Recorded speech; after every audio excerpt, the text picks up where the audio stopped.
What's up, everybody? Welcome to the Bayou Breakdown. It's going to be my new channel. Talking about Saints, LSU. We'll try to get into some more stuff if we can. For today, I want to talk about my prediction, way too early prediction for the New Orleans Saints. Obviously, real quick, little intro on me. This first video starting in 2026. So first video, just going to be a little bit about myself. I am a longtime Saints fan since I was 6 years old. Family, everybody comes from Louisiana. Drew Brees was my GOAT for a long time. And it just started from there, man. Just growing up, being able to watch football. I watched the Saints and I watched LSU Tigers. So here we are. First off, a little background about myself. I've coached Little League. Not really much more than that. Wanted to. We'll see where it goes. Maybe one day. Do have a background in law enforcement. I got a background in music, background in football. All kind of culminates to where we are. Here I am. We're out here in Oklahoma. That's where I'm giving you what I got from here. So first off, I mean, what I got is I think the Saints go 9-8. I really do. I don't see. I mean, I know last year was 6-11. I don't think they're a 6-11 team anymore. We're talking about, we still got Chase Young. We got, a ton of young defensive players coming in. Danny Stutzman's one of my favorite. I think Danny Stutzman's going to be awesome this year. He was used primarily in what would you call it, special teams last year. I think he's going to take a bigger step into a different role this year. But I mean, the defense is great. We've buffed up the defensive line. The one thing maybe that we could have, rounded off was the corners. Our cornerback area is a little low, but I mean, I trust him, especially with Brandon Staley's defense and that star nickel role. I think we got, abundance of talent on the defensive side. I mean, we're talking about a defense that's done nothing but added. And I mean, sure, we lost a couple guys. There's one or two guys we don't know really what's going on with, Cam Jordan, etc. But that defense put up 22.5 points.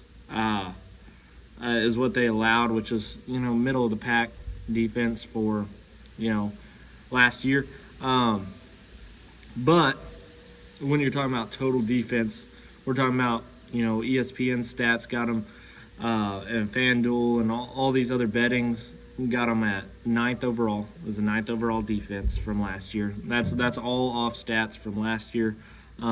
45 sacks, and we've done nothing but boost our linebacker core and our defensive line core. I think that's going to help us a ton. I don't see it, causing any issues for sure. I see it helping us a ton. I think Brandon Staley knows how to run his defense and knows the way he wants to with the guys that he currently has. I just don't see our defense taking a step back. Matter of fact, I see it taking a step forward. So we're 9th total from last year.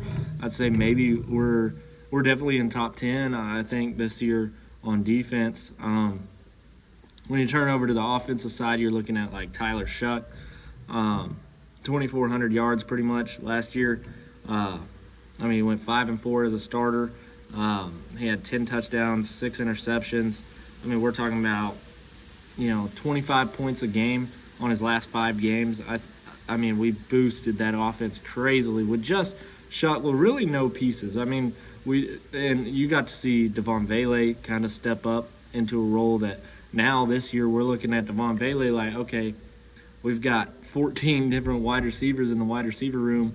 Like, is Devon Vele, number 3? We don't know. We'll have to see how the rest of the training camp goes and everything from that, situation. We got a huge wide receiver room, a lot of depth there. I think Kellen Moore will be able to pick out his pieces as he wants. But when you're looking at, you got Olave returning. He's due for a big payday. We'll see what he gets. I'm thinking somewhere at least, I'm thinking, 30 to 33. I don't see with, Drake London getting paid, 100. I think he's pretty much at like 32.5 or 32.25 a year on average. I think it's 32 mil, 250,000. I don't say Chris.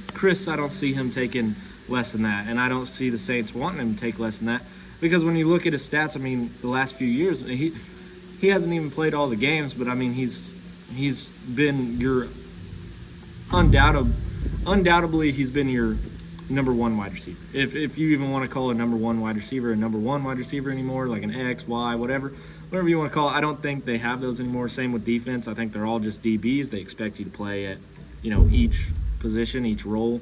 But, I mean, undoubtedly Chris Olave's been great, barring injuries. Last year he played awesome. Honestly, I think he could have came in. Had we actually had something to play for that season, last year's season, I think he would have came in with those blood clots. Obviously, he didn't end up doing that, but I mean that's kind of where we're at. But when you add, Jordan Tyson, I'm assuming, and I think everybody's assuming, as long as he's injury free, I think Jordan Tyson's going to be a crazy, hectic, big wide receiver to deal with. And with Olave on the other side, it's just going to do nothing but, cause problems. And then you bring in A-Chain or ETN, however you want to say it. I still like to go with ETN. But anyway, you bring him in, that boosts the running game. From right now, all we know, we still got, Alvin Kamara coming back. We're not for sure on that, but, I'm pretty sure Alvin Kamara's coming back. He still is under contract. Noah Fant, Barry Brown, Bryce Lance. You're adding tons of pieces for Shuck to work with. I don't think your offense does anything but get better. And if you got a top, 7 or 8 defense and, even just a top 15 offense, I mean, you're talking about playoffs and maybe even having a route. I mean, because when you look at, like, they came out with the FPI, I think yesterday or the day before, they had Saints at like 25. And ESPN's FPI ranking. I definitely think that was a little low, but you can't argue with stats. What I will say though is, like, the Patriots the year prior, they were ranked 25. I think the Seahawks were ranked 21. We're talking about, anybody can have it. What it is you still got Tyler Shuck, who's still a second-round pick. He's only played 9 games. Go either way. I really think, based off our schedule, strength of schedule, I think we win the division. I don't see us winning less than 9 games. They got a bunch of big prop bets going 7.5, I think, for the Saints. Definitely take the over on for me anyway. I think the Saints win 9 games, and possibly I can see them going double digits. Definitely being a 10-win team. I mean, I could definitely see it. There's a lot of coin flip games. I think with those coin flips, they can go either way, obviously, and just a few of those changing, you could look at the Saints and be 11 or 12 win team.